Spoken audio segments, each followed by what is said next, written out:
No one likes playing with cheaters, but sometimes it happens. Tonight, we're going to be answering a question about dealing with cheaters at the game table. Welcome to episode 295 of the Tabletop Bellhop Gaming Podcast, Caught Red-Handed, Dealing with Cheaters in Board Games.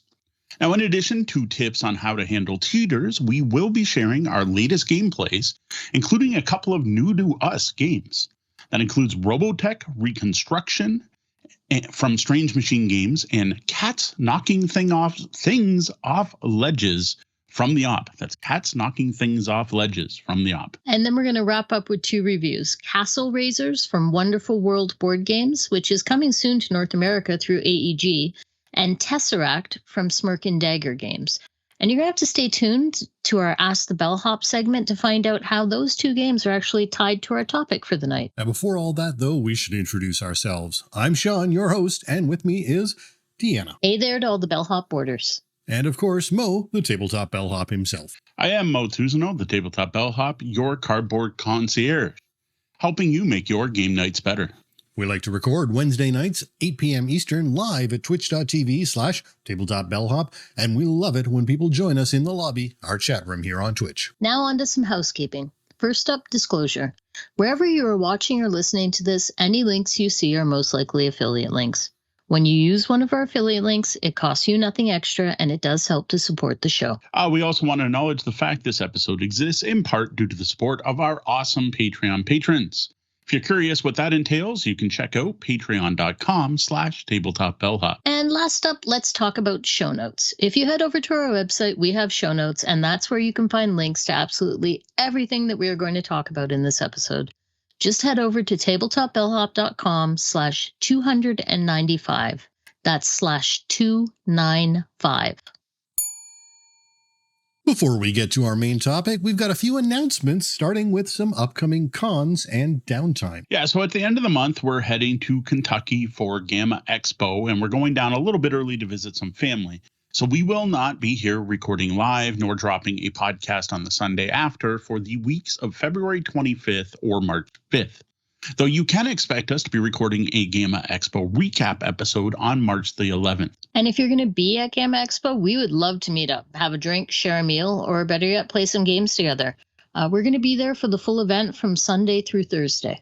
Now, also, if you're a designer or publisher that happens to listen to the show and you want to book a meeting with us, that would also be awesome. You can just email me at mo@tabletopbellhop.com. I actually booked our first set of meetings today, so our itinerary is already filling up. Next up for the locals, we've got a pop-up board game cafe coming up at the Hidden Trail on February 22nd, and a Brews and Board Games night at Walkerville Brewery on the 26th. Now, keep track of all of our upcoming Windsor local stuff at tabletopbellhop.com/local. The Tabletop Bellhop team is here to answer your gaming and game night questions. Okay, we're going to have story time with Dee. I am supplying the question this week. So I had a specialist appointment with the heart specialist, and no, it wasn't anything serious, but he took forever to come in, and I was stuck talking to the nurse practitioner. We were stuck in a room together for about 45 minutes waiting for the doctor because he had some kind of emergency, and he took forever. And as I'm talking to her, of course, she's asking what I do for an occupation, which, let me tell you, I get to have fun conversations about that all the time because people's reaction when I tell them that I talk about board games for a living is usually pretty priceless. But we're sitting there just awkwardly. It's quiet, and then we chat for a bit, and it'd be quiet. We chat for a bit. And eventually, you know, I've told her we have a podcast and that we answer questions and all that. And she comes back with, well, on your podcast, have you ever talked about what to do when someone cheats at board games? Because I play Catan with my husband, and I get called away from the table, or I turn around or something, and suddenly he has the longest road. And I'm like, wait, how did that happen? And that sort of thing happens all the time, and I'm just kind of sick of it. And I didn't get to answer her because then the doctor came in, right? So I was like, oh, okay, well, no, we've never talked about that. And that is an interesting topic. And so I mentioned it to Mo, and Mo right away says, well, the answer is you don't play with him anymore. Full stop. Yeah. That's it. And I went, oh, okay. And man. And I mentioned it to Sean a while later, and I'm like, hey, I had this cool idea for a topic. So I told him the story about my conversation with the nurse. And honestly, I thought he was going to disagree with Mo and say that's a great topic. And instead, Sean just said, marriage counseling, full stop, we're done. And I went, well, that is going to be the shortest episode ever. So maybe we won't do that. But then we talked it out some more and came up with some more nuanced approaches for how to deal with cheaters. And it is indeed going to be our topic for the evening. Yeah. All right. Thank you. Thank you for the topic, D. And that's it. We're done. Good night. Game on. Yeah.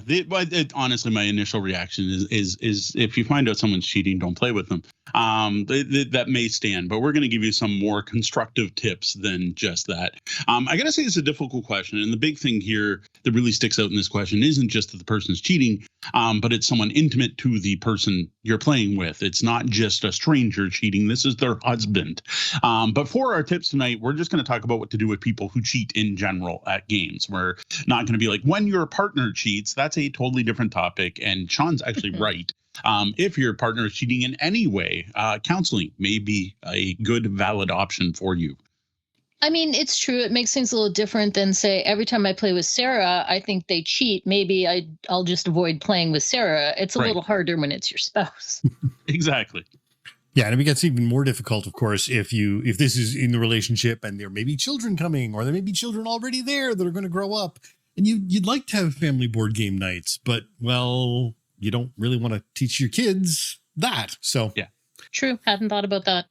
So my main thing that just kind of baffles me about this in the first place is I don't personally understand why anyone would cheat at a board game. Like the whole point of the event is it's a social thing. It's a thing where you are gathering with friends or strangers to play a game together and have a good time. What are you getting out of cheating? Like this isn't a competition. This isn't a tournament. Money's not on the line. Now, that's a totally different topic. Maybe we'll touch on that. I don't know. It's a totally different topic. But in general, I am assuming most people sitting down to play board games with other people are sitting down to play board games and have fun and to socialize with those people. And why? Why would you cheat? I don't understand it. What do you gain? What purpose does it serve? What is it you're getting out of this by cheating? You're playing a competitive game. Well, I think part of that is it's a personality issue, and it's a personality issue that we don't have. So it can certainly be hard to get. But there are people out there who are just incredibly competitive people. Their personalities are competitive. If they are walking down the sidewalk with you, they'll try and walk faster. You know, that kind of person who just has to come in first. And I think a large portion of it, no, I mean, not all. I'm sure there are multiple reasons, but there is certainly a competitive personality that can lead to the need to win at any cost, perhaps. The problem I don't get is even if you win, who cares? What have you proved? Because you had to cheat to get there. How is that a victory at all? That's nothing. You did nothing. You didn't prove anything. You didn't show your superiority. You didn't show you were smarter. You didn't understand the game better. You flipping cheated. Like, what are you getting out of this? I just don't understand it. And I think if someone's personality has that problem, the real suggestion may be don't play with that person. They're overly competitive. And if they're going to have to cheat to win, they're not going to be fun to play with. I can be super competitive while playing games. That doesn't make me want to cheat. If anything, when I have sometimes been tempted to cheat is to throw games. And Mo and I had to have a conversation about that because sometimes I was letting him win when we were playing on date night and he didn't dig that. So that's a different topic. But we did have conversations on it. To be honest, that's still cheating. It's cheating to lose instead of cheating to win. I actually don't see that much different. I think part of the issue is you like competing, but you are not a competitive personality. You like showing that you can do something. You like to prove your skill at something, which is different than needing to win. Right. There's sort of that definitely difference. A psychological aspect to it. When I was doing a quick Google search to pick the title for tonight's episode, what came up is a whole bunch of psychology papers on why people cheat at games. So I did not deep dive into it, but it's definitely a topic. Yes, it is. And we should probably throw that out there. I think this is pretty dang obvious. None of us are psychologists trained in psychology. I didn't even take like a criminology course. We're just talking about a real life experiences we've had over the years playing thousands and thousands of games with probably thousands of different people. Now, to be fair, one solution that you could have here, and it's a reasonably simple solution, is put in a camera.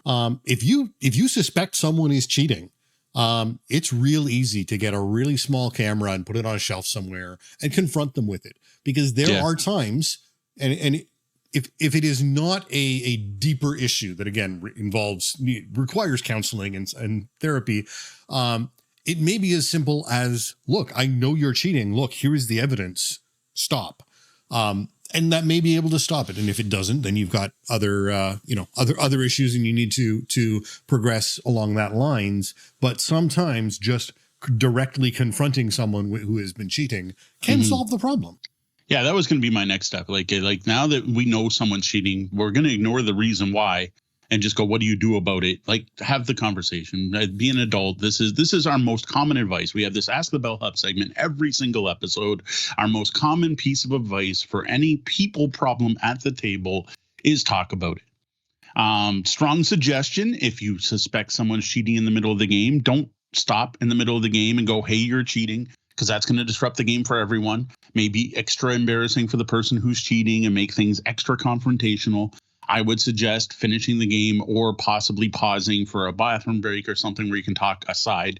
I generally, if I spot someone cheating, will finish the game. I'll just go along. And honestly, I find it kind of amusing to watch the person try to cheat once I've caught them and see how often I can catch them. And then have the conversation after the fact saying, okay, look, we played that game. You won. Congratulations. Great job. But, you cheated. So that doesn't really feel like a valid win to me. Do you feel better? Do you feel good now? Like, you beat me by cheating. Do you want to try now without cheating and see if you can win? Like, the whole concept of doing this is kind of foreign to me, so it's kind of hard to describe the side of it. But yeah, it's the be an adult, bring it up, talk about it. It's going to be different with kids, obviously. We've had multiple episodes we talk about gaming with kids. Recommend checking those out for a thorough thing. We had problems with our youngest cheating at the table, and we definitely paused the game for that. When you're dealing with kids, it is totally different. And that was, we stop right here, and we're going to talk about what you're doing right now. Another issue to think about, and this is something that you may be able to, if you discover there is cheating happening, you may be able to determine this quickly and easily, is, are they cheating or are they misunderstanding? Yes. Are they just playing extreme because they don't know better? It's absolutely possible. Make math errors, make accounting errors, make mistakes getting or taking money from the bank. And if you accuse them of cheating and they're actually just kind of shitty at math, that's going to be really embarrassing. Bleep. Language. But yeah, no, absolutely. Like that's another one, right? The other thing I would suggest is, yes, don't call someone out for cheating and clarify what they were doing. I noticed in this round, you took 2 resources. Was that a mistake or did you mean to do that? That is definitely better than just being like, hey, you're cheating. Yeah. Don't make things confrontational. Yes. Open up opportunities for people to go, oh, I messed up. And, let them know that they've been caught if they haven't in fact been cheating, but don't, demand anything of them. We are learning and playing new games all the time. And I've had to pause a round after and say, wait a second, I just thought this through and realized I did something wrong last round. I need to put this resource back, or I gave myself the wrong money. I've had to do that. I joke about it and say, oh, cheating fairly, but I'm like, yes, that's honest mistakes do happen. Yeah, that's our local game term, cheating fairly. You're cheating fairly. That's when, you take an extra resource because you misunderstood how many to take. Or another group I know locally allows one, they call it their shenanigans. You get a shenanigans. You get one per game. You get one shenanigans, you screw up, you miss math, you do something, you forget to take an action. You get one shenanigans, you fix it, but if you get caught again, you forfeit whatever that was you should have got. Now, Ryan brings up an interesting topic in here, which actually sort of dovetails into something we almost talked about tonight anyway, and that is the difference between cheating and rules lawyering. Whereas in board games, rules lawyering is generally a good thing. You want people to be playing to the absolute letter of the rules. In RPGs, however, sometimes that can be more problematic. And again, in RPGs, that's something we've talked about in the past, but generally have a discussion, make sure everyone is enjoying themselves. Because RPGs are different.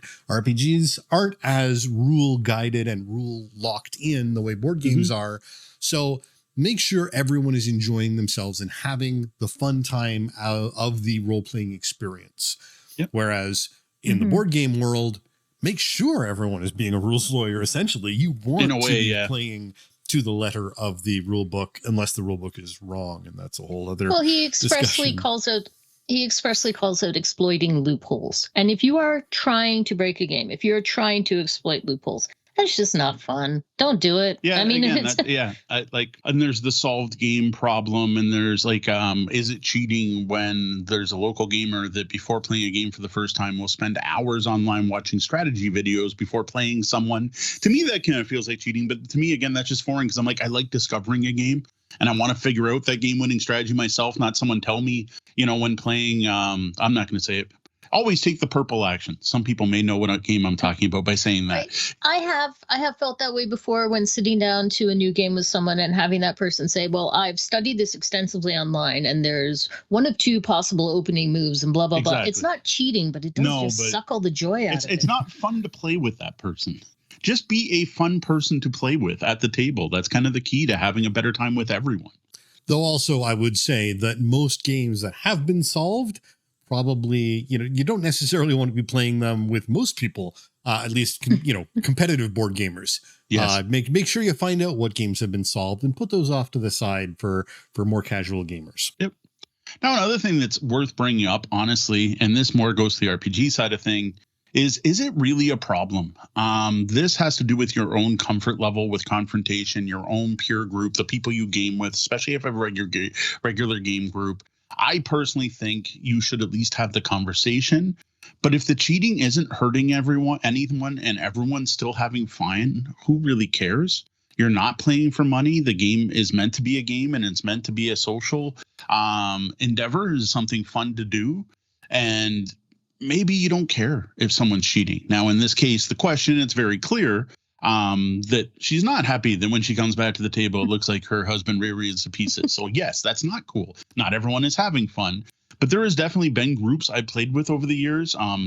Going way back to the University of Windsor days, there was a notorious cheater. Everyone knew it. And I think they knew everyone knew it. So would just try to see if they could get away with things. And honestly, it was kind of a fun social situation with that particular group. Now, one thing that we will talk about, and if anyone in the lobby's got suggestions, is games that allow you to cheat or encourage you to cheat.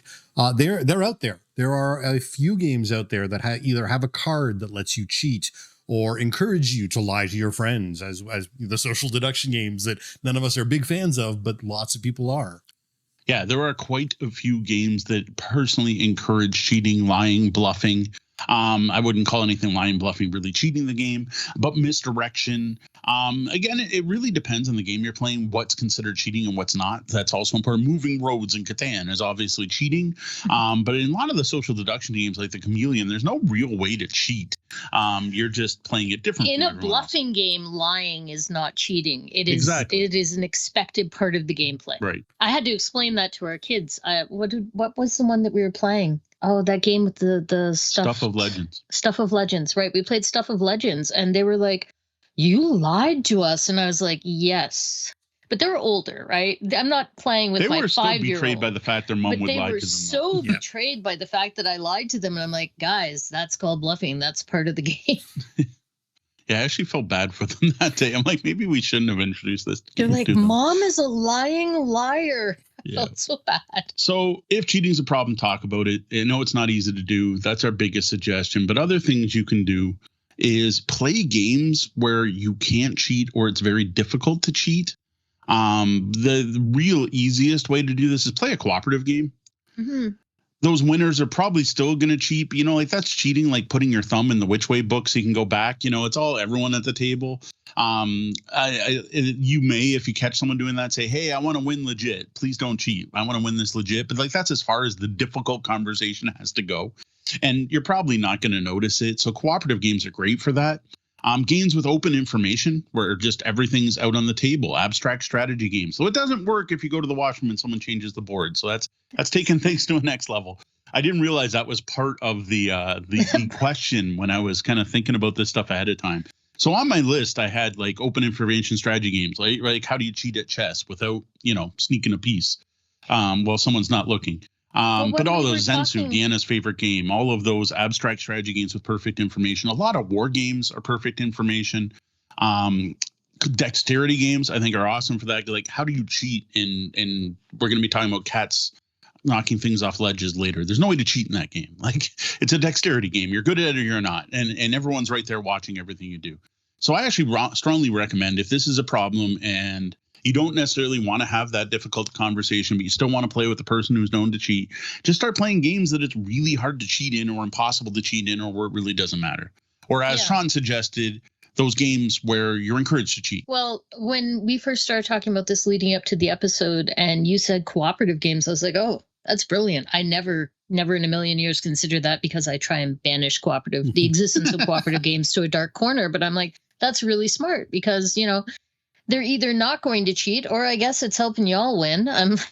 Yeah, then you want to stay away from things like Monopoly, where there's a bank where someone can, pull a couple of bills from the bank in passing, or, anything where there are very clear and obvious methods to cheat. Mm-hmm. Catan actually seems to be a bit of a stretch. I mean, moving pieces honestly, in Catan, yeah, even if you've gone away, hiding some cards under the table or something, But maybe she was being light with it or simplifying things. I don't know. It was a short conversation with the stranger. So, or I suppose if you're not really paying close attention, if you walk away from your chessboard and you haven't looked really carefully to make sure you know where all your pieces are, maybe that can happen. I don't know. We'll do an entire episode on how to cheat from Catan, tricks people have tried on Mo. Turning in less cards than actually required to build something. This one is extremely common. Handing in only 2 brick and 2 wheat instead of 3 wheat. I have seen that happen. People building 6 things at once and just dropping a pile of cards, and it ends up they didn't pay enough. What were other ones? When trading with players, lying, because in that rule, in that game, negotiation, everything's binding, and you're like, I'm going to give you all the wheat, and they don't give you all your wheat, because on the next turn they build a city, and you're like, wait a minute, I just played Monopoly on you. I played wheat. You had to give me all your wheat. I have seen people cheat. That's just 2-3 ways I have seen people cheat in Catan. The dice scoop, where you roll the dice and pick them up real quick before anyone can read it and go 6. I have unfortunately seen multiple people cheat in the game of Catan. That's a totally different topic. How to cheat at your favorite games. Charlie Brown Windsor is talking about in an RPG, if the GM has a screen, it promotes them to cheat. And I have feelings about that, because I think the DM, depending on the game, has leeway to decide whether a roll needs to be done or not, or if it's a narrative point. Depends on the game. Totally different topic. I don't want to get into that topic tonight. I can totally talk about that topic for an entire episode, but you told me I'm not allowed to talk about RPGs on this show anymore. Yeah, okay. I'm not going to. The GM cannot cheat. Their role gives them ultimate power. They can do whatever the heck they want is kind of the thing. But there's more to it. Not getting into that now. So what else do we have to say? I find cheating baffling. But if someone's doing it, other things you can do, call them out. Don't play with them. Ask them why. That it's the same thing that they often like. If someone says something inappropriate at the table, instead of saying you said something inappropriate, ask them to explain the joke to you is a really good way to make someone really uncomfortable and realize what they said was not appropriate. The same thing goes for cheating. Just ask, call them out. Why'd you just take 2 resources? Was there a reason for that, or were you just trying to hope we didn't notice? And most people went, oh, no, I only meant to take 1, but they're probably going to stop cheating for the rest of the game at that point. Calling people out, in ways that aren't necessarily accusatory. Well, I guess it's still accusatory, but it's not directly confrontational. Oh, why'd you just do that?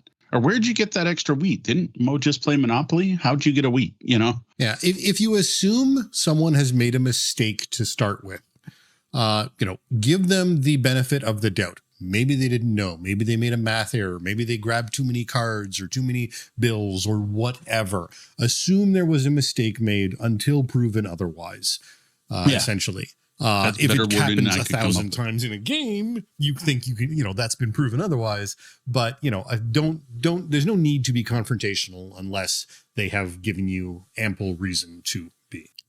So there are games out there, however, that do encourage cheating. One that I saw come up many, many times is Cheating Moth. which is by the same people who play Cockroach Poker, which is a bluffing game, not actually a cheating game, but Cheating Moth, no cheating. The Munchkin, various versions have had rules encouraging cheating or cheat cards that allow you to cheat in different ways. I know this has evolved over the lifetime of the game. Sheriff of Nottingham is one where you're sort of encouraged as the sheriff to, again, you're bluffing. You're not cheating there. To bluff or lie or make not deals. As the sheriff. The sheriff is the one that's straight man. It's everyone trying to sneak past the sheriff. And then Illuminati has the cheating rules built into the game. Steve Jackson's games are kind of noteworthy for things like that. Silliness. And Cosmic Encounter is known for one of the races in the game. You can cheat however you want until you get caught. And then you're not allowed to cheat for the rest of the game. And is there a built-in penalty for that or something? Just you're not allowed to cheat for the rest of the game? I am not a big fan of Cosmic Encounter. There are a number of games or house rules, and again, it depends on groups and things like that, where cheating is okay until you are caught. And that's very much a sort of what your group is okay with. Maybe that's the kind of game your group likes. Great. But if it's not, you need to make that clear pretty quickly if you do suspect anything is happening. Yeah, the social contract or the magic circle or whatever you want to call it, when you sit down to a table to play a board game with other board gamers, the social contract, the magic circle is you do not cheat. Your group may feel otherwise. Your team may feel otherwise. There are people I played with in high school that I could totally see us playing games where we're all trying to get away with as much as we can, and that would be acceptable in that group. And I'm perfectly cool with that. And amusing. But that is not something you do when someone new sits to the table. Once you invite someone new to the magic circle, you have to tell them all the rules of the circle before you start pulling that stuff on them. So it's the same way we talk about session 0 and role playing. If that's your group's thing, let people know, right? If you're like, hey, usually when we play this, here's our house rules. Here's what we allow. Here's what we don't allow. Just like if you sit down to play a game with a Monopoly with anyone, you want to ask what they do different than the core game rules, because do they allow free parking? Do they skip the auctions? Do doubles let you do whatever? It's the same thing. So for people that want to cheat and play cheating in their games, do it. I think the same thing goes for like table talk. That's the one where sometimes I sit down with tables with strangers and I'm just like, whoa, do you guys hate each other? No, okay, this is just how you play games. All right, I am not really comfortable with this casual table talk. Now, the three of us, when we play together, some of that gets in there when we play with the kids, but we're not bad for it. But we know some others that are downright nasty in their table talk. I think cheating is kind of the same thing. Like if you allow it, you allow it. But again, be clear. Everyone should know the consensus on what is allowed and what isn't allowed. All right, I'm going to back it up.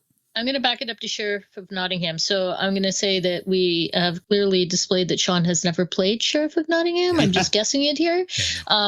I played it once a very long time ago and only remember it dimly. So is there cheating built into the game in any way? No? Okay. I just wanted to see if we could add it to the list or not.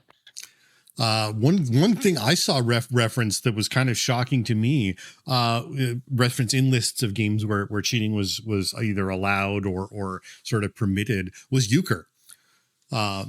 Where for one, table talk, the levels of table talk at your table vary, and any game where you have partners. Yeah, exactly. But apparently there is a rule. I don't know if it's a house rule, if it's an official rule. I don't know. But if you steal the deal and start get the shuffle and start dealing when it's not actually your turn and nobody stops you, that's okay. Huh. Now I want to try that on. I'll have to ask my mom when she comes back from cards tonight if that's a rule in their table or in their thing. And there's something else I should probably call out too. The one place I can see people cheating, though, again, I wouldn't do it myself, is when there's money on the line and in a tournament. It's still not cool. I don't know what else I can say about that, but all I can say is at least I see there's an incentive there. Like there's money on the line. That makes more sense to me to cheat then than when I'm just playing with my friends. And why am I screwing my friends over? But don't do it still. Like you get caught, you're going to be kicked out of whatever tournament scene that is. You're going to be shamed. You're not going to get to play future games. Just don't do it. And I guess that's probably my final thing I want to say about cheating is just don't. And if you see someone else, just ask them why. Like maybe that's it. Maybe you act like you're like, I don't get it. Why are you doing this? What purpose does this serve? What are you getting out of this? If winning is all that matters to you, go play solo. We'll be over here playing against each other. Thankfully, in all the various tournaments we've held over the years, that is something we've never had to Not deal that we're with. aware of, no. That we're aware of. Well, we didn't catch them. If people were cheating, we didn't catch them. Yes. But like when we used to do board game blitz and stuff, I don't remember that ever being an issue. Right. I haven't been watching as close. I know Sean gets the heads up on the ask. Do we have anything else from the chat room, either games that you can't cheat in, games they like to cheat in, or any other suggestions? No, we've sort of got a, people talking about, loss aversion is a heck of a drug. And, going towards that, why people cheat. And again, you get that competitive nature and people who just cannot stand losing and would rather win unfairly than lose fairly, I guess is. But then once they're like driving home from the game night, don't you feel bad, or do like you go home all proud of yourself because you won? I don't get it. I don't know. That's not something I can actually speak to. It just doesn't matter that much to me. I lose all the times. Yeah, I see Ryan was asking if there was cheating in a Ticket to Ride World Tournament. There's been a few. I couldn't tell you Ticket to Ride. I know Magic the Gathering. There's a whole thing about like top decking or something, which is a way to cheat and drawing off the bottom of your bottom decking is a thing in cards for years. Euchre, poker, whatever, like there's I got it. And heck, I had a set of what do you call them? D&D dice that were weighted. I had a set of weighted dice bought as a joke because there used to be a magic shop on Tecumseh Road in Windsor. And I bought a set of D6s that weren't quite square. If you actually picked them up and looked at them, they were off shaped and rolled sixes more off, or technically they rolled sevens because they were for craps. They rolled sevens. They rolled threes and fours more often than any other sets of numbers. And then I had another set of D6 dice that no one ever noticed this. They had 2 6s. There was no 2, not no 1, but 2 6s and no 2. Because who notices if there's no 2 on a die? And they were on opposite sides, and you just roll and like got a 6, and well, the other one would be face down, right? I had one of those too. So, but again, that was parlor tricks. That was just jokes, right? But people have found ways to cheat at everything. Obviously, it's a thing, or else we wouldn't even be having this conversation. Red Meeple Ryan says Mo doesn't want anyone to know that he plays with a weighted pitch card disc. And all I'm thinking is if I could find a way to cheat at dexterity games, maybe then I would play because I need some kind of competitive advantage. There you go. I suck at them so badly. Start palming weighted pieces into a hamster roll.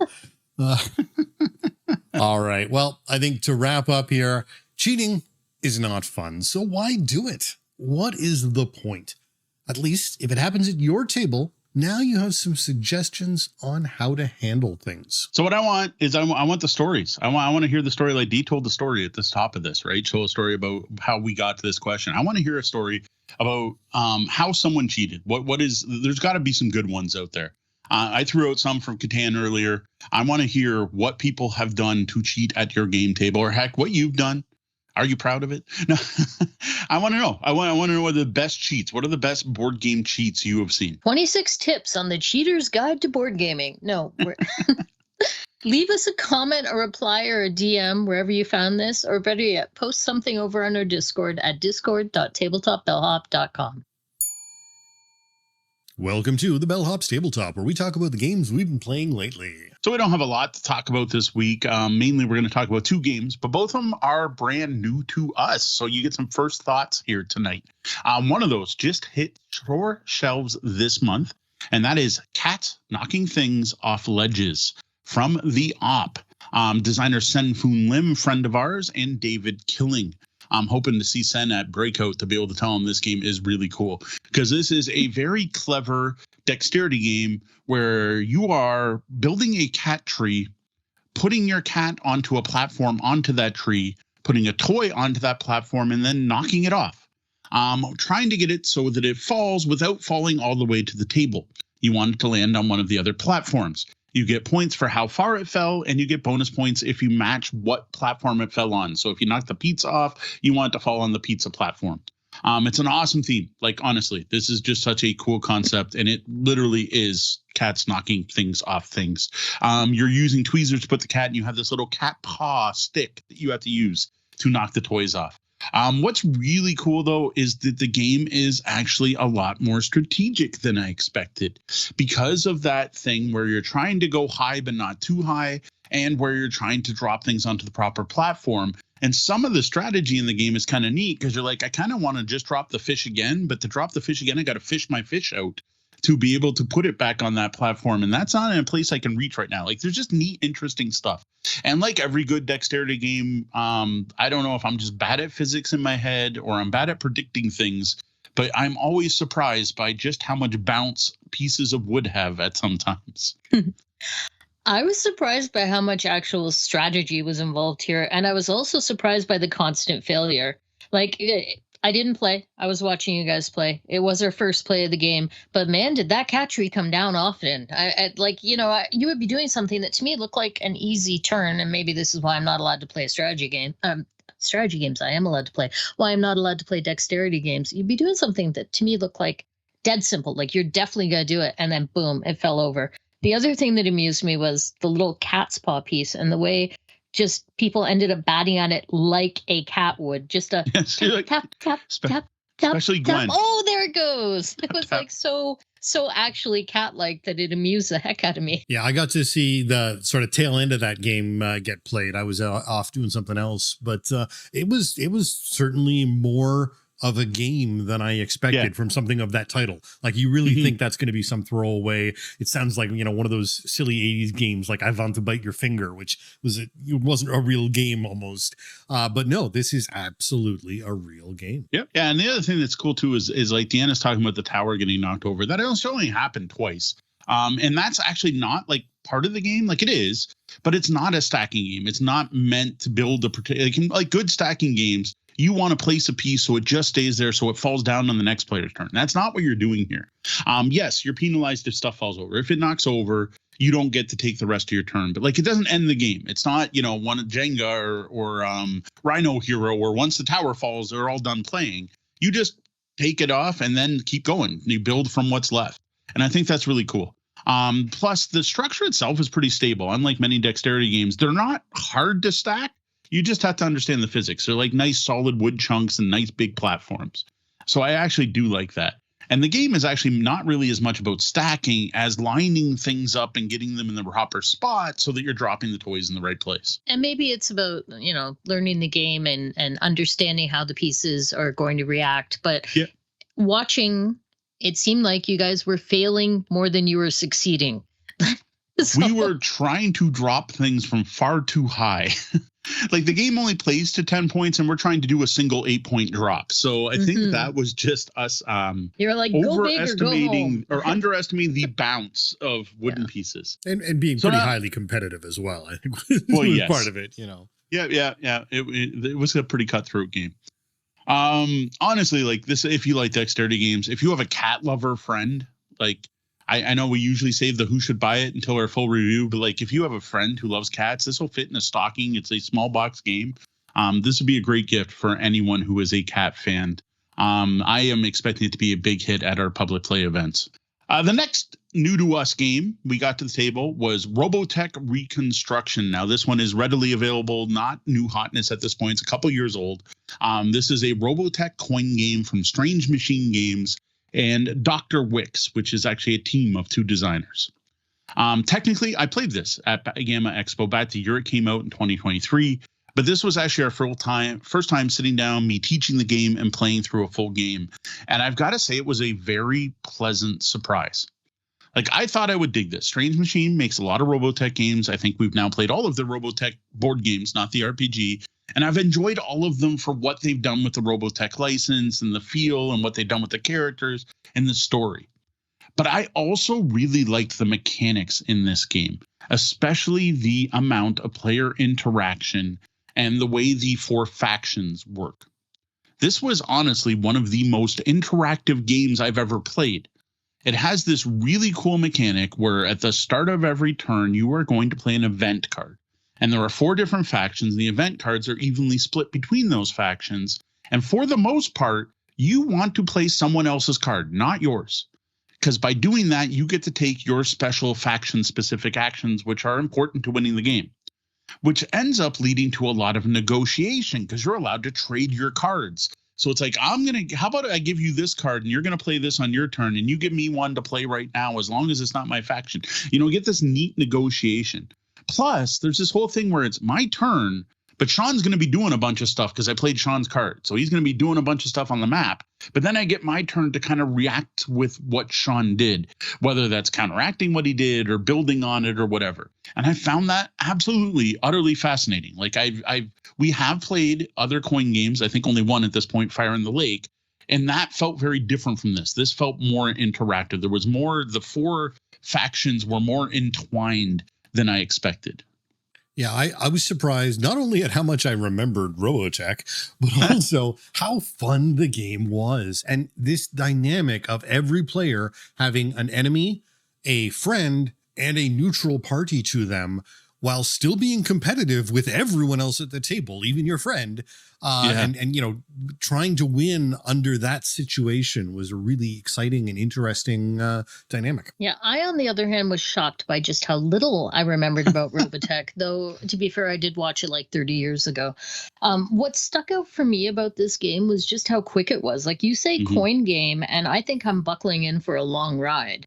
I immediately was thinking about Fire on the Lake. That is not a short game. So, but this one surprised me by how quick it was. I think we got through 2 full plays of this in well under 3 hours, and that was with the teach. Now, the other aspect I liked was that quickness. That's something else that really stuck out, and how tight and cutthroat the game is. Like one mech put in the wrong place could mean you the game. One wrong decision could ruin it for you. As well as a good collaboration between players can completely turn the tide of the game from, you're going to win next turn to you probably have no way to recover. Every faction has its own way to win. That's the big coin thing, right? All the 4 factions have their own way to win, but none of them, not a single one, would be able to win without help from at least one other faction, if not more than one, kind of working together to do things. But then you get to the point where the one faction's starting to get close to win, and it almost gets that Munchkin feel where now everyone is doing everything they can to stop that one player from winning. And it switches from, we're helping each other out. So heck no, I'm not helping you anymore. If I help you anymore, you're going to win. So now I have to start working with my arch enemy to stop you, which I got to say, is there anything more thematically Robotech than that? The timing aspects for when you win made things interesting. So you hit that win condition, but then there's going to probably be time for people to mess with it because there's a very set amount of things that happen between rounds, and actually checking for the win condition is one of the things that happens between rounds. So if you're winning in the middle of the round, it doesn't matter, and you want to time it so you hit it at the last possible moment. But then the turn order is a mix of where there's some set bits with certain factions taking the first turn each round, but then the rest of the turns are randomly determined via the cards for who goes. So it makes it all very interesting. I wouldn't say randomly, because part of my decision on which card to play is based on who's going to go next. I didn't find that random at all. I was picking cards. Not set, though. Not yes, not I set. guess random is the wrong way to say it. Yeah, it's determined by those event cards. It is generated and determined by the cards, and it depends on what cards you play. And you do see it and make that choice as a person playing the card. And one of the interesting aspects for me, as Mo was saying, this is a very asymmetric game. Everyone's got a different win condition. And as a result, you play each faction very differently. So the knowledge of how to play, for instance, Zentradi doesn't really transfer if you're playing the AUL or the REF or the RDF, because they're all doing very different things with very different mechanics, even on how to achieve their goal and who they're cooperating with and what they need to cooperate towards and work against. And that made it really interesting. We ended up, in order, partially because it was getting later and, our eyes were getting sore and we were getting a little tired. We ended up playing the same factions twice rather than trying to struggle with reconceptualizing the game again from that whole other perspective, as well as, trying to see all the different icons. Because that's the one problem. The icons on some of the tokens are. Yeah, the tokens are tiny. This is a small game. Like, you could fit this not on the smallest coffee shop tables, but like we would not have a problem playing this at a coffee shop. It's like, odd because coin games tend to be physically big. This is tiny. And the problem with that is the little tokens. There are a lot. There's tokens for mechs. There's tokens for Zentradi. There's tokens for Veritech. And then, oh my gosh, the difference between the Mecha and the Veritech tokens are way too small. There are lots of little bits in this game. The whole thing looks like they took a full-sized game and shrunk it down. Like they had the art at one size and then just shrunk it down. It's kind of like that Robotech miniature game in a different way, though. Like this isn't game breaking. To be honest, from what I understand, this was done to make the game cheap. They wanted a accessible coin game that every Robotech fan could get, which is why they went with the small box size and the size for the components. I feel like they tried to make a travel edition. Yeah, in a way. Yeah. And it's to scale, game. Like the shape of the box, if you just scale it up, is the classic board game size box. It's just like they just took the whole thing in a shrink ray. Boop. Now, before we get to a full review, we do need more plays. The big one being trying different factions, of course. Other than that, though, there is this is a 4-player game very much, but there is a 3-player mode where the Robotech Expeditionary Force, the REF, is played by a bot. And that faction is run by Britai, and the designers affectionately call the bot Drunk Britai because sometimes he does things that just are perfect and exactly what he do, and sometimes he just drops battle pods all over the place kind of randomly. And I've got to say that sounds interesting, and I think for a full review to do you the best service possible is we need to at least try the 3-player game. Plus, I think we all have to try at least one other faction, if not more. Yeah, when you told me about this the other day, I was like, the entire concept of Drunk Britai just cracks me up right there. Yes. The fact that that's a nickname for the AI, but yes, I'm super intrigued to try it on all levels. And I got to say though, like at this point, best Robotech game I played. By far, this is. It felt like Robotech. It's during a period in the series that isn't really written about, so everything feels like canon. It all seems to fit what's happening. It's that gap from the very end of the Macross series to the very beginning of the Robotech Masters. And there's quite the jump in time there on what's going on. And, well, what you're playing could totally explain the jump in the American storyline there. And I will note to Red Meeple Ryan saying put the tokens in coin capsules, maybe dime capsules, because, like, even standard coin capsules would be way too big for these little tokens. Other than that, we did fit in some other games. We had a co-op game night just the other night where we played Castle Raisers co-op and Tesseract. But that was mainly to refresh our memories in order to review those games, which is what's up next. So I'm personally not going to say anything about those until we get to the reviews. Yeah, all I'm going to say about that is we played not 1, but 2 co-op games in one evening, and I didn't even hate it. There you go. Well, that's all that's at our table this week. What about you? What have you been playing? Stop by our Discord at discord.tabletopbellhop.com and let us know what you've been playing in the What You've Been Playing channel. The 3 little pigs have grown up and the big bad wolf has raised an army. There's no way a house, even a brick one, can stop a wolf swarm. It's time for the pigs to up their game by building castles. Castle Raisers is a competitive or cooperative castle defense game from Erwin Leminos and Anthony Perrone, which features artwork from Zingo Kang and Juan Mamoko. It's published by Wonderful World Board Games, who we do have to thank for hooking us up with a review copy. Now, for a while, we've actually been sitting on this because it looked like the game wasn't going to make it here. This game was originally published in Taiwan, but thankfully, AEG has stepped up and decided to distribute it here. So you should be able to see copies in stores soon. Castle Raisers is a game for 1 to 4 players. You play as pigs who are building castles to defend against an invading wolf army.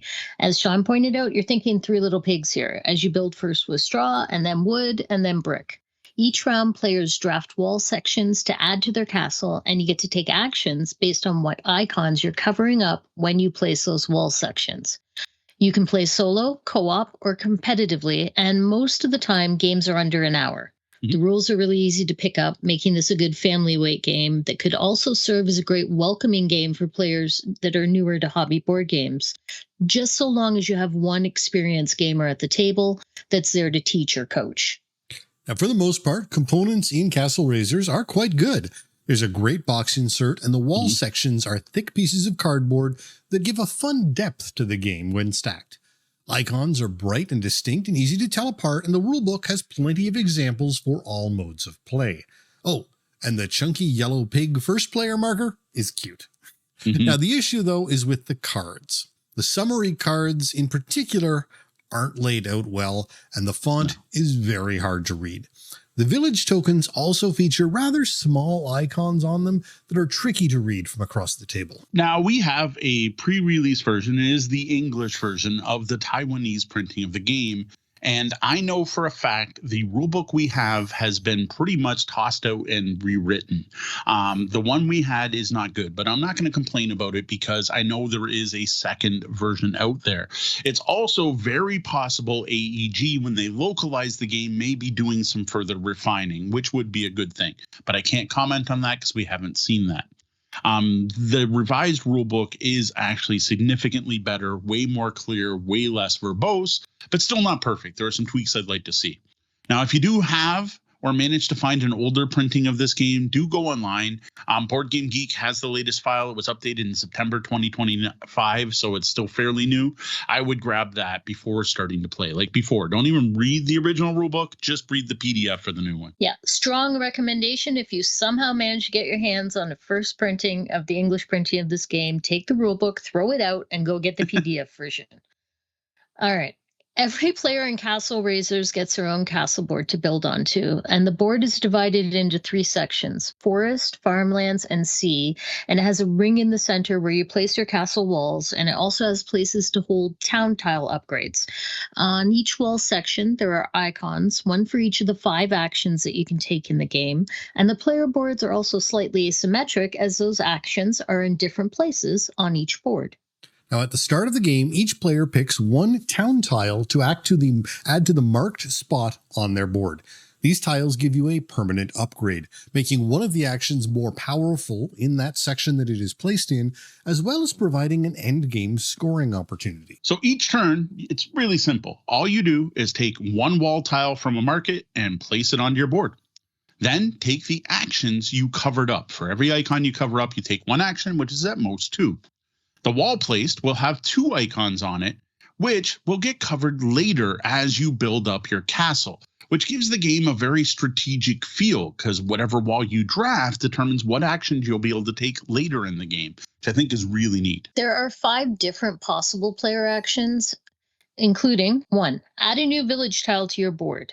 2, gain prestige, which gives you the first player token and lets you build golden pig statues, which are worth points at the end of the game. Or 3, fortifying your walls, which lets you build up your castle by adding special wall sections that have no icons on them. Or 4, dispatching wolves, which is a nasty action that sends wolves to attack one of your opponents. Or 5, defending the castle by throwing bowls of hot soup at any wolves outside. Now, the strength of these actions can be boosted by your village tokens. Each matching token where you placed your wall gives an additional action. So 3 fortification icons means adding 3 walls to your castle. Multiple defense icons means letting you defeat more wolves, and so forth. Now, you start the game starting by using straw wall tiles, and then when you run out, you reach the end of the first stage. That's when the wolves attack. Each pig gets 1 more defense action with all of their visible cauldrons, their soup cauldrons that you can see on top of their board. That takes out wolves. But then the wolf archers attack, and everyone takes 1 arrow token per archer still left on their board. And after you figured all that out, you then play through the 2nd and 3rd ages using the wood and then the stone walls. And at the end of the 3rd age, it's time for the wolves' final assault. And then everyone figures out how well they've defended their castle. You go section by section, count how high your tallest wall is at each level, and each level repels 1 wolf token. Oh, and before that, you also get to throw more soup at them. And then any remaining wolves are going to breach the walls and get into your castle. And if there's even 1 wolf with a ladder in a section, then they just go up over the walls, automatically get in, your walls do nothing. So you want to make sure you try and take out those ladder wolves before the last round. Now, once the final assault is completed, players tally their points. Players get points for each statue they built, each attack they launched on the other players, the level of their highest section of wall, and for each of the village tokens. They then lose points for each arrow they collected during the game. The player who had the most wolves get through their walls loses 10 points, and the player with the second most loses 5. The pig with the most points wins. Now, playing Castle Raisers solo or co-op just uses the other side of the market board and plays very similar to the competitive game. One big difference is there's no bag used for the wolves. Well, there is. You pull them out, but the wolves' army is kind of laid out at the start of the game and after each round. You put out threat tokens and draw a set number of wolves, and everyone gets to see that. So you know what's coming at the end of each age. But you're not going to know where it's coming unless you reveal those action tokens or the attack tokens. Now, in addition, every player gets a threat card. To win the game, the team as a whole must score at least 80 points per player, and everyone must complete the requirements on their own threat card. Now, in order to adjust the difficulty in co-op, they suggest you adjust how many threat cards are taken, but they give no specific rules beyond that general guidance. Yeah, there's no list of like everyone starts with 1 card or everyone gets 2 or takes up to 3, but some of the cards do interact with each other, and that's actually very clearly written on the cards.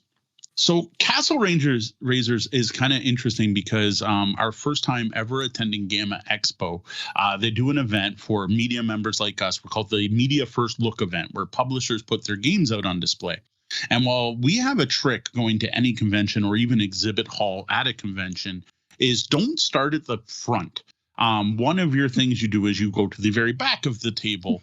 And when you go to the very back corner, then you start at that end. And well, Castle Raisers was the first one we saw because of this, because it was in this back corner. And it really stuck out, both due to the passion of the rep from the publisher, how excited they were. This was their first Gamma Expo. We might have been the first media people they ever talked to. And the table presence, just walking up and seeing these half-constructed tables, castles on the table just looked really cool. I really like the look of this game. That drew us right in. Yeah, I was intrigued by the game. I had actually shortlisted it beforehand, so I had made sure that, like, not only the other tip is we look at the map, figure out where everyone is, and that's part of why we were starting in that back corner. Was there when we go to one of these media events, Gamma Expo's coming up at the end of this month, and we got the list today for the 80 plus people that are 80 plus tables that are going to be at the Media First Look night. And we get to be there for, it's an hour and a half, I think. You can't possibly do all of them. So you have to cherry pick which ones you're going to go to. So yeah, regardless, I'm going off. And then we went over there and we saw it and I thought, oh yeah, no, that actually looks pretty neat. I want this game. Now, don't expect any towering constructions here, though. While interesting and informative, they are still just layers of cardboard, even if they are a thick card. You still need to be able to see the tokens inside your castle, so building the towers to a more impressive height would be a little problematic. Yep. Now, I got to say, the look of the game is what caught our eye, right? Presence matters. Table presence matters. But it was the action selection system that really drew me in and made me want to try this game. Like, I love that concept. I love the idea of covering up icons to take actions with pieces that themselves have icons on them to set your actions up for later in the game. I think that is a brilliant core mechanic and something I would love to see done more and played with, either from the same designers or someone else. This is what got me to review this game, was that learning that mechanic I just thought was really cool. No, I agree. The whole cover up the icon and you get to do that action part looked fun. And the way you build up the walls and are laying out your potential actions for the future, that is actually what drew me in as well. Yep. Idea is interesting, though. You do have to be careful because the placement rules for the walls are not tricky, but they aren't always obvious. So sometimes when you first start playing, you might think, oh, I'm going to put a wall here. No, you're probably wrong. You're going to put it, off 45 degrees from where you think you are. Yeah, your walls have to overlap brick style, right? Like you put your tile between 2 tiles and 2 between 2 tiles. And while you can't even put a third one on until you built up, pyramid style, you have to build the base before you build the higher levels. So depending on how you lay out your walls, you can limit your choices badly towards the end of the game. So Now, I love the system, but in this game, I just wanted more from it. Like, I really thought this was going to be a hugely strategic game where my choice of wall would be an agonizing choice where I'm like, all right, so in round 3, I plan on covering this up to do this big action, and I'm going to chain it with this wall. No, it's not that. I expected more. Now, it's not a problem. Like, the mechanic still works. It's a problem with the weight of this game. This is a lightweight family game. You're not thinking 3-4 turns ahead. You're not planning your walls out for later in the game, though there is some of that. This one's a family weight game. And honestly, a lot of people like to compare Castle Razors with Castle Panics. They're both tower defense games. And I think that's totally valid. And I think it's intentional by the designers of this game because it's honestly made for the same audience. The same type of people that enjoy the one game will probably enjoy the other. And I got to say, this is a really clever mechanic. I just wanted it to be a bit more engaging and long term. I am really hoping to see something like this done again in a heavier game. And if you played something that has this mechanic, please let me know because I want to try it. Although I will say, after playing it cooperative, I think it is more challenging and thought-provoking in the co-op game than it is in the competitive version. Yeah, there was a lot more discussion of, I want that wall, you should take that wall. That definitely did matter more. I agree. So one of the things I want to call out is the components and the box insert and how they work together. Like, it's just clever. The walls that you're using to build up your castle are divided into 4 types. There's these fortification sections that have like a little crenellation cutout so that they're not covering up the tokens underneath them. Mm-hmm. And then there are the classic 3 little pigs walls of straw, wood, and brick. And when you put those away, they're divided up in the box insert. So you've got a lump of straw walls, a lump of, they're broken up. So to play, you just pull out the proper stack for that round and you put it out onto the market drafting board. And then once you're done for the round, you just pull out the next stack. And you do that. And then when you're done, you're putting it away. You clean all those up, you sort them, and you put them away in the box, and they're ready for the next game because you've sorted them into straw, wood, and brick. And it makes the setup and the cleanup time really short and simple. So this is a game that you just put it out and you play like that. And I wish more games were clever like this and how they sort and store components, because that little thing makes a big difference. If those were all in one Ziploc bag, it would be an extra 10 minutes to get this game going. Yeah. Though I still really question why your foundation is out of straw and you're building up. True. We're going to ignore that part of the game. Just follow the story. Follow. Yeah, I think this, the main thing to know is this is a family game. This is a lightweight game about the 3 little pigs. It's quick to play, plays in, I would say 45 minutes, even more so than an hour. It is a quick one. I could even see half an hour with less players. It's very straightforward. I think this is a good next step or welcoming game. And the fact you can play it cooperatively is a great bonus because especially with families, sometimes you have overly competitive kids or you happen to know someone who likes to cheat when they play. Playing a cooperative game can be a good fix for that. Yeah, the problem with this as a family game is the competitive version can get rather backstabby.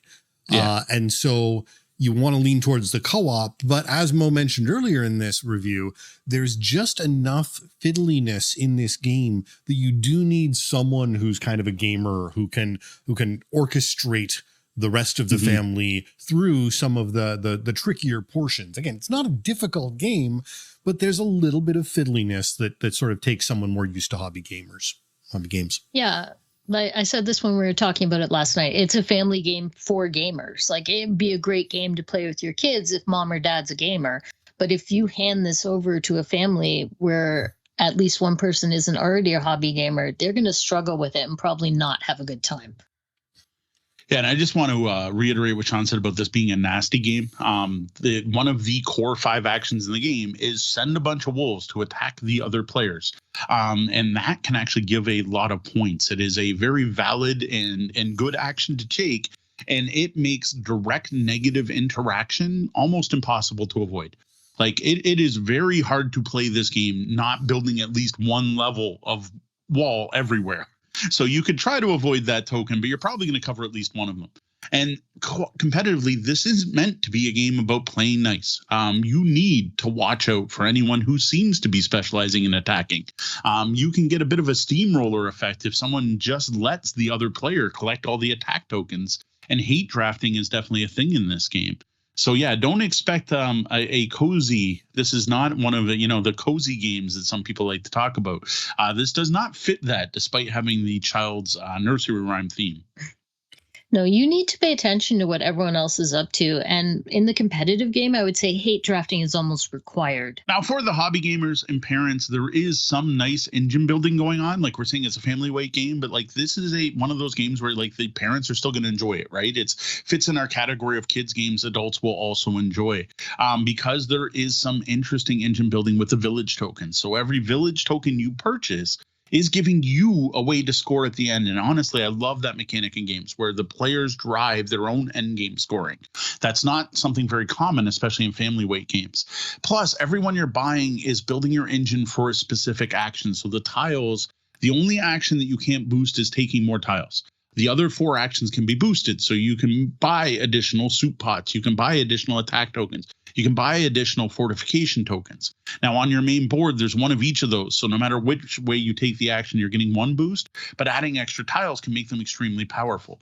And I think it's really neat because it adds some of that long-term strategy I was hoping to get out of the action selection into the game in a different way. Yeah, for a relatively simple game, there's actually a lot to consider, like with what you cover up when you play the wall pieces, what new icons you're laying down, and what icons you're building into the center of your city with those village tiles. And then you're also thinking about endgame scoring, and you're trying to fend off the wolves at your door. Yeah, when you play this co-op, it becomes a very different game because you're not fighting against each other, and you're not focused on the hate drafting or what actions are they taking. You're just focused on how to best deal with the oncoming army of wolves, and you can do that as a group.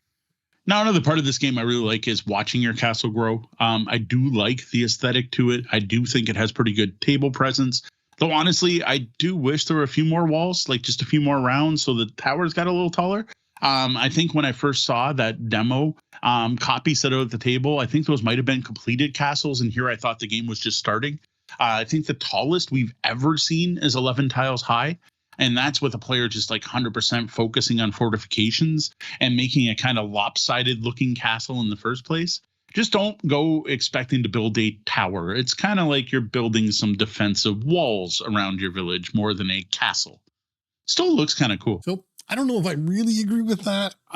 It's the slaughter of the wolves that I enjoy about the game. The height of the walls, while perhaps somewhat aesthetically pleasing, only has limited game value, as it doesn't do anything against arrows or ladder-wielding wolves, which are half of the wolf population. Overall, I think Castle Raisers is a solid game for its market. Unfortunately, that market isn't really us.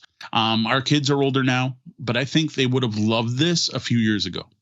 As it stands, Eve does really like the takes that aspect of this game. They have no interest in playing cooperative, but delights taking that attack action and seeing what wolves she's sent to other people's towers. But usually, though, if we sit down and we're going to play something, this isn't her first pick for a game to play. At our public play events, this has been most popular with parents, with kids, and people new to hobby gaming. But most of the time, we bring this out and no one even touches it. Though I got to say, there is some cool stuff going on here. I adore that action selection system. I think it's fantastic. But it just made me want to see that used somewhere else with something, a game with a little more meat to it. As a co-op game, I would rather play this than the base game of Castle Panic. Yeah, like as Mo said, this is a castle defense game at its core, so you can't help with the comparison to Castle Panic, right? And if let's say those were the only 2 games left in the world, and I had to choose between Castle Raisers and Castle Panic, hands down, it's Castle Raisers every time. There you go. So for the Castle Panic fans, here's a new tower defense game you'll probably love. I will admit, I'm a toss-up between the two. I don't dislike the base Castle Panic, and honestly, once you throw in expansions, I think we'd all agree we'd probably have spent a little bit more time with Fireside's game. No offense, Worldwide Board Games. I personally did find the cooperative game, though, way more enjoyable than the competitive, which I totally didn't expect. We almost went live with this review not trying the cooperative version of the game, having played multiple games competitively and had some pretty formed thoughts on this game. And went, we should try it cooperatively first. And we were all kind of wowed by this. Like, Deanna is not a fan of cooperative games, yet we had a good time on our cooperative game night when we broke this out. I think that most cooperative game players are probably going to dig this. The co-op game is actually okay. Like, I didn't love the co-op mode. I don't love co-op in general, but I didn't hate it either, and that's notable. And it was actually way more enjoyable than I thought it would be. For one, having a co-op option is going to make this way more approachable for families, especially with younger kids. But also, there's enough going on here that playing with 3 adults, the quarterbacking was minimal because there's just so much going on that you can't really be bothered to micromanage all the other players' turns. And what I liked the most in the co-op game was the fact that you got to see the wolf army laid out for you, and the way you were working together to decide like which wolves to eliminate. Someone needs to take a pig action so we can see where that force is going. I had a particular card where I had to let the wolves in 2 places. And my goal for that was let me take 2 ladder wolves early in the game so I know where I can just let them go so I can work on other things. And there was some really neat interactions there. Now, I think this would be a great game for family with younger kids. The box does say 8+. This is one of those games, you know, your kids. I think some younger kids could have played this. Though the kids are probably going to need help with those village tokens. That's honestly, in my opinion, the most complicated part of the game is the building and chaining of actions and the end game scoring. And again, we've already mentioned multiple times, but playing cooperative is a great option for this because then the players can help. I also think, as we said, Castle Panic fans are just going to dig this as a different take on a similar theme. Like the games kind of feel similar, though the mechanics are 2 completely different things. Well, that's all we've got to say about Castle Razors, a family-weight tower defense game from Wonderful World of Board Games, coming soon to North America thanks to AEG. And speaking of Wonderful World of Board Games, you should go check out episode 276 of the Tabletop Bellhop Gaming Podcast, Table for Two, Best Board Games for Couples, where we reviewed Lone Wolves, a 2-player only, Trick Taker, Line Battler from WWBG. A Tesseract has appeared and started to collapse in on itself. It's currently small enough to fit on your game table, but continues to condense. Can your team of scientists find a way to shut it down before it erases us from existence? Tesseract is a cooperative board game designed by James Fernhaber, featuring artwork from Denise Freitas, published by Smirk and Dagger Games, who we do have to thank for hooking us up with a review copy. This is a 1 to 4 player game that takes about an hour to play and features multiple different difficulty levels to keep things challenging. The most striking feature of Tesseract is a cube made out of 64 dice that sits on top of a Lazy Susan and a stand that comes in the box. There are also some Hobbit-sized cards, a board you set up the dice stand on, a sideboard to hold your dice that you contain, a breach board, individual player boards, and large asymmetric researcher cards. The component quality here is excellent, and everything looks cool as well as being very functional during play. While there are quite a few icons in the game, they all make sense, and every card includes text as well as graphics.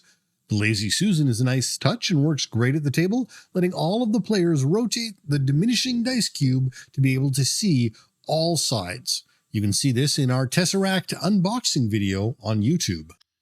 So the goal in Tesseract is to contain, that's kind of put aside, one of every die of every color and every value. There's 4 colors, and these are standard D6 dice, so 6 different values. Your team needs to do this either before you have 7 breaches or the Tesseract itself runs out of dice, having completely collapsed onto itself. Each player is assigned a random researcher card, which gives them an always active ability and a unique action that only they can take. You're also going to take 1 die off the corner of the Tesseract and place that under your player board, which can only hold 6 dice. Any remaining corner dice are then rolled and placed into what's called the primed area. Dice collecting there are bad, and that's how breaches happen. Each player also grabs a level 2 research card, and as this is a cooperative game, everything's out in the open and all the cards are left face up. Each turn in Tesseract has the active player taking 3 repeatable actions in any order. You can remove a die from the Tesseract, adjust a die on your player board or in the primed area up or down by 1. If a die is reduced to 1 in the primed area and then reduced again, it is destroyed or removed from the game. You can transfer a die to another player's board with their permission. You can study, which is trading in a research card for the next higher level, or you can do your researcher's unique action or you can contain. Containing dice is how you win the game. This is the big thing you want to do as often as you can. To contain a die, you have to collect a set or run of dice all in the same color or in totally different colors.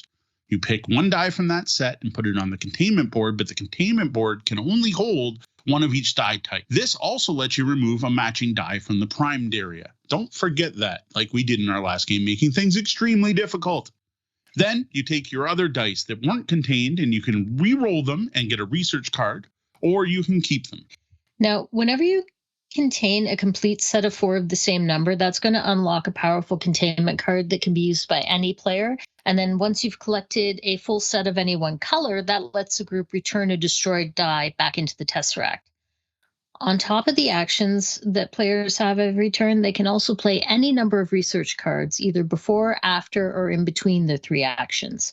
And during all of this, players are not only encouraged to, but are going to find it very necessary to work together and to communicate. There's no restrictions on what can be said. So you'd better be working together, because after every player takes their action, there is a threat phase where the die is removed from the Tesseract, rolled, and added to that primed area. If it was the last die, your team loses right then and there. Also, at any point, if you add a third die of the same number to that primed area, a breach has occurred.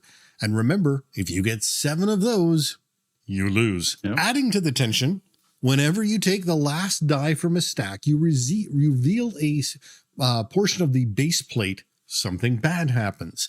And sometimes that something bad can cause a chain reaction of bad things. The game comes with 8 different difficulty levels, and all of these come from the configuration and types of symbols on the base plates. After the threat phase, assuming you haven't lost, play just continues to the next player. You just keep going around until you've either contained 24 dice, the Tesseract is imploded, or you've breached too many times.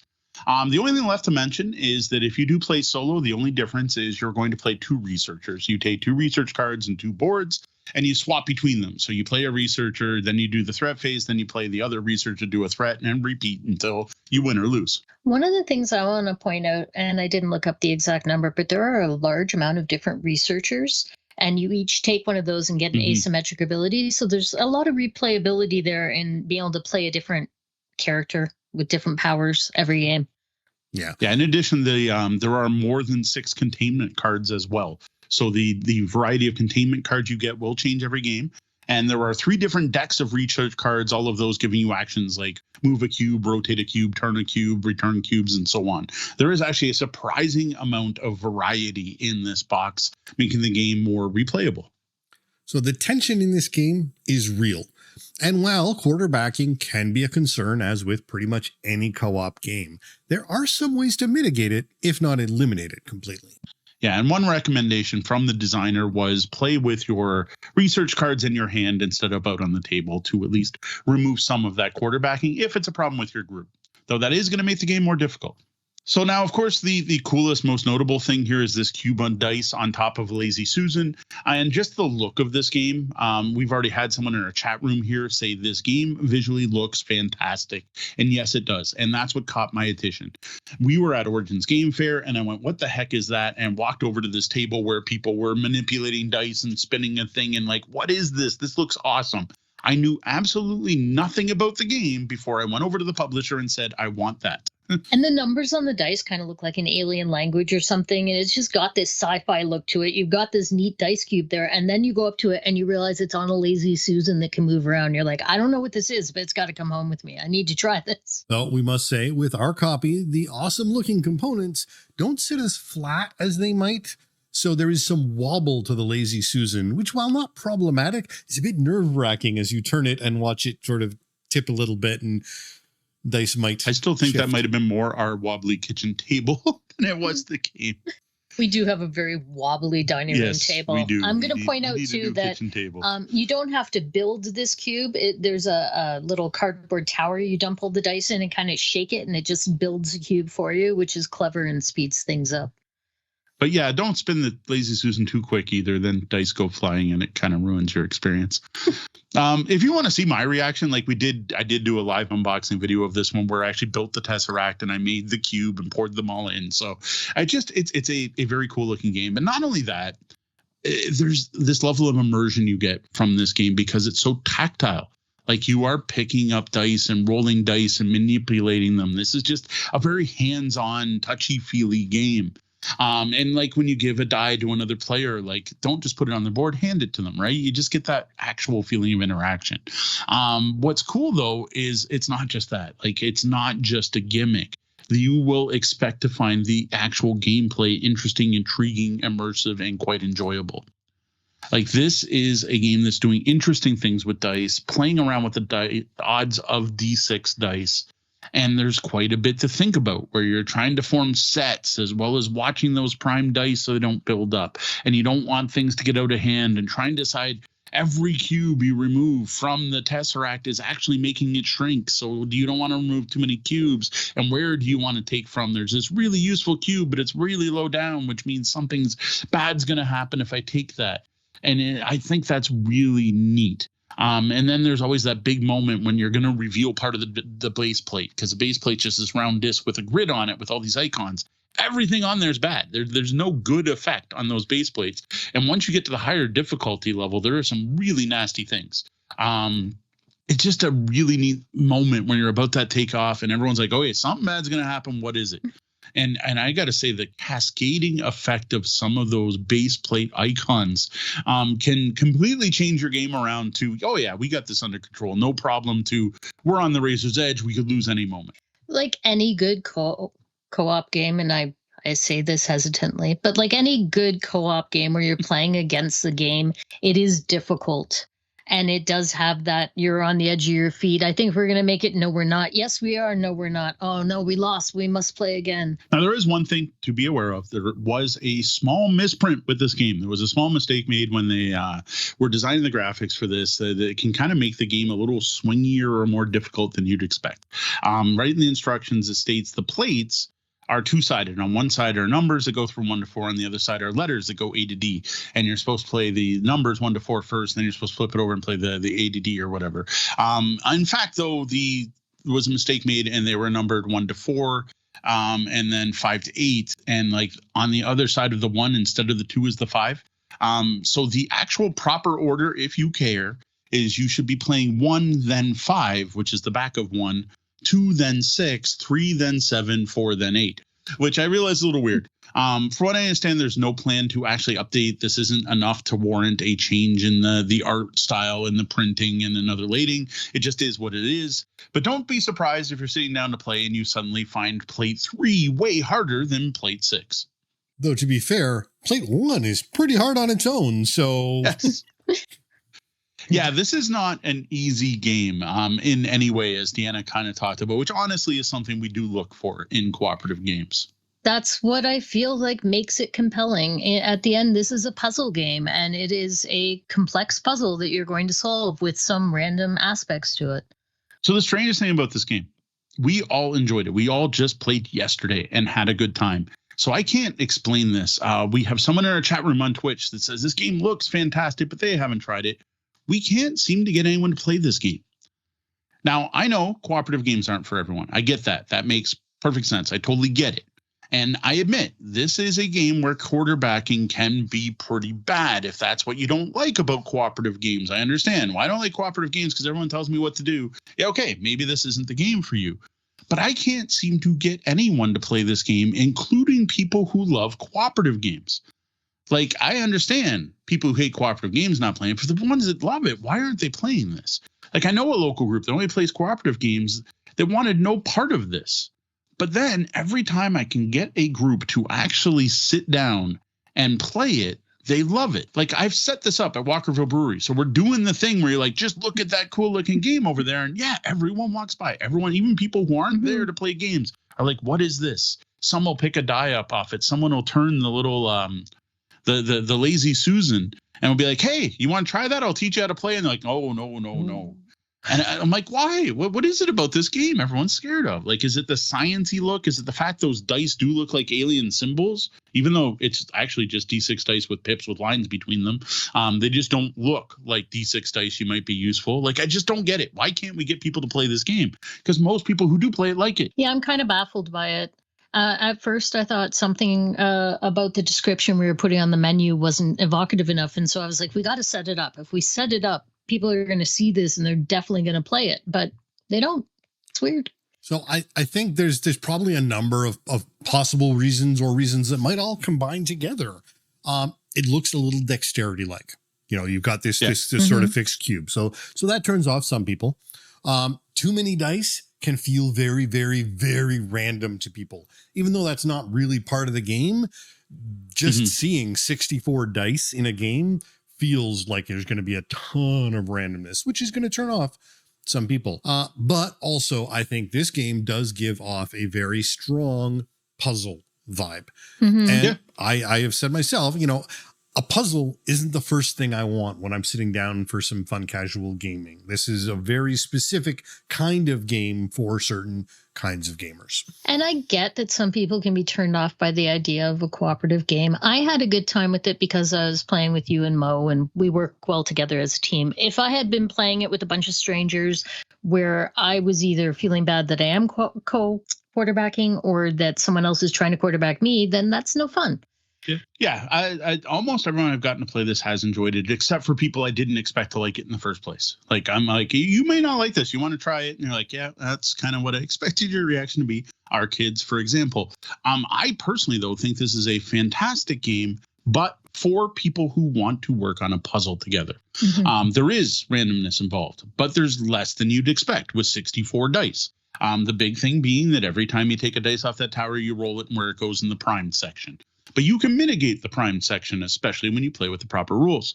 This is a game all about working together, keeping track of and utilizing everyone's unique abilities, making sure that asymmetry matters, and completing sets to collect the containment cards early enough that you can use them before you lose.